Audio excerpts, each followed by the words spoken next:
So this woman is about to try and steal Coca-Cola secrets and sell them to Pepsi for $1.5 million. Now her name is Joya, and Joya's got a great job. She works at Coca-Cola as the secretary to the global brand director. But Joya's got a problem. She feels like she works hard for Coke, but she also feels like she never gets the appreciation she deserves. She feels like everyone there treats her like she's stupid. And one day, Joya's had enough. She is done with Coca-Cola, but she's not gonna quit. Instead, she comes up with a plan to screw them over and make herself a little bit of money. She's gonna steal Coca-Cola's valuable trade secrets, like their secret formulas and stuff, and she's gonna sell them to Pepsi. Now, obviously, Pepsi is Coca-Cola's biggest competitor, and they could really benefit from getting their hands on some of these trade secrets. And the more Joya thinks about it, the more she commits herself to this idea. And her position at the company gives her access to all sorts of confidential materials, top secret marketing plans and new product samples, stuff like that.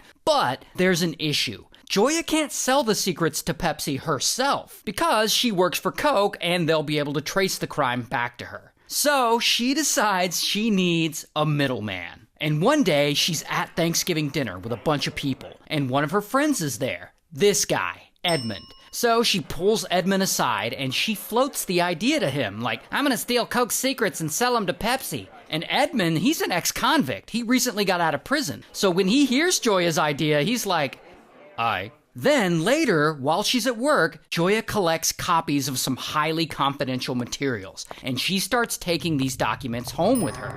She also copies some documents onto some jump drives, and she sneaks those home as well. Then, a few weeks later, Edmund goes to her house and she shows him the goods. She's like, look what I got! So Edmund, he thinks about it and eventually he's on board. He's like, I think I know someone who could help us. And that is when he calls his friend in New York City to help him. This guy, Ibrahim. And Ibrahim is a guy who went to prison with Edmund, so he has no issue getting involved in this. So Edmund calls him and he fills him in, and a few months later, Ibrahim flies from New York City all the way down to Atlanta to check out the materials Joya stole in person. And Ibrahim sees the stolen materials and he's like, well, these look legit. And so they move forward with their plan to sell these Coca-Cola secrets. And first, Ibrahim writes a letter to Pepsi, claiming he's a high-level employee at Coca-Cola. And in this letter, he offers Pepsi the opportunity to buy Coke's confidential trade secrets from him. Then they put it into an official Coca-Cola envelope that Joya had stolen, and they mail it to the Senior Vice President of Insights and Innovation at Pepsi. A few days later, Senior Vice President, he gets the letter, and he reads it, and he's like, what the fuck is this? And even though Pepsi could really benefit from these stolen Coca-Cola secrets, this exec decides that this is all very wrong, and he wants no part of it. So what does he do? He faxes this information right over to the execs at Coca-Cola and basically snitches on these guys. And the execs at Coca-Cola are like, what the fuck?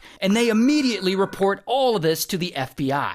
So now the FBI is involved and they set up this whole sting operation and they get a special agent to pose as a Pepsi executive and go undercover. And we'll just call this fake Pepsi executive Undercover Agent. So Undercover Agent calls the number on the letter, and Ibrahim picks up. And Undercover Agent tells him, yeah, we here at Pepsi are interested in the Coca-Cola secrets you got. So Ibrahim, Edmund, and Joya are like, hell yeah, we did it! We're gonna be rich! And the next day, Ibrahim faxes Undercover Agent a 14-page sample of the highly classified Coca-Cola secrets. And he's like, there's a lot more where that came from, buddy. But Ibrahim isn't exactly sure Undercover Agent is really serious about this deal. And he wants him to prove that he is. So he asks Undercover Agent to send him $10,000. But Undercover Agent's slick. He doesn't send him anything. He just keeps stringing him along for like weeks.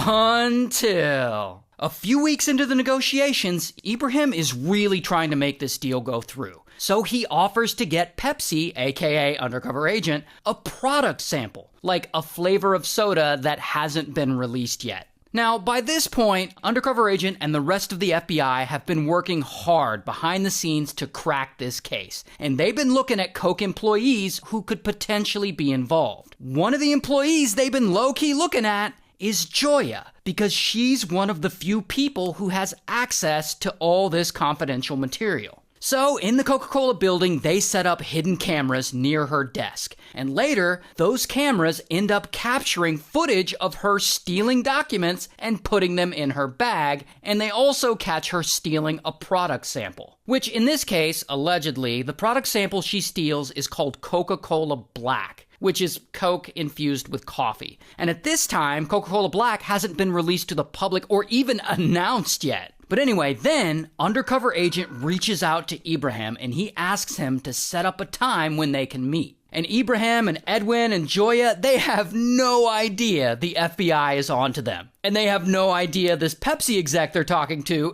is an undercover FBI agent. So when he reaches out to them to set up a time to meet, they're like pumped. They're like, hell yeah! Then the day of the meet comes, and Ibrahim drives to the airport because that's where they're supposed to meet. An undercover agent is there, and Ibrahim gives him a bag of confidential documents and a glass bottle with the product sample in it. And in return, undercover agent hands him a yellow box of Girl Scout cookies. Now, instead of cookies in this box, it's actually got $30,000 stuffed in it. I don't know why they used a Girl Scout cookie box, but anyway, and then he tells him, and you'll get $45,000 more after we analyze the product sample. And then Edmund picks Ibrahim up from the airport, and Ibrahim's like, bro, it worked! And he hands Edmund his cut of the money. And he also gives him Joya's cut of the money. And by the way, Edmund allegedly pockets a couple of grand from Joya's cut of the money before he gives it to her. So, never trust a thief, I guess. So anyway, then the FBI starts wiretapping Ibrahim's phone.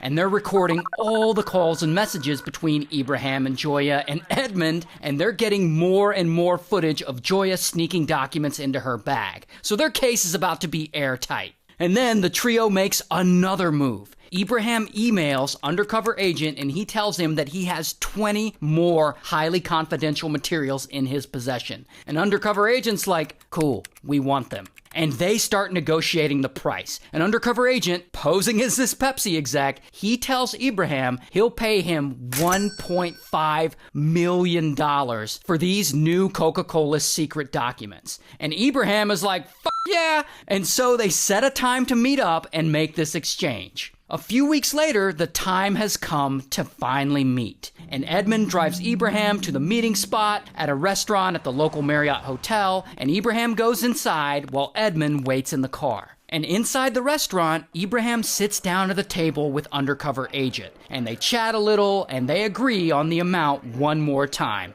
$1.5 million. Then they shake hands and Ibrahim leaves and he walks toward Edmund's car, and then kaboom! Suddenly they're surrounded by FBI agents, and bam! Ibrahim gets arrested, and then bam! Edmund also gets arrested, and then bam! The FBI goes and arrests Joya too. Here's Joya's mugshot, and here's Ibrahim's mugshot. And I couldn't actually find a mugshot for Edmund or any pictures of him online for that matter. But anyway, they're all charged with conspiracy to commit theft of trade secrets, and Joya gets sentenced to 8 years in prison, Ibrahim gets sentenced to 5 years in prison, and Edmund gets no prison time because he testified against the other two. So, shout out to Coke and Pepsi, I guess. And a huge shout out to Leonardo.ai for sponsoring this video. If you make videos and you want to make really badass art for those videos, like this, or like this, like look at how cool that is. Sign up for Leonardo.ai.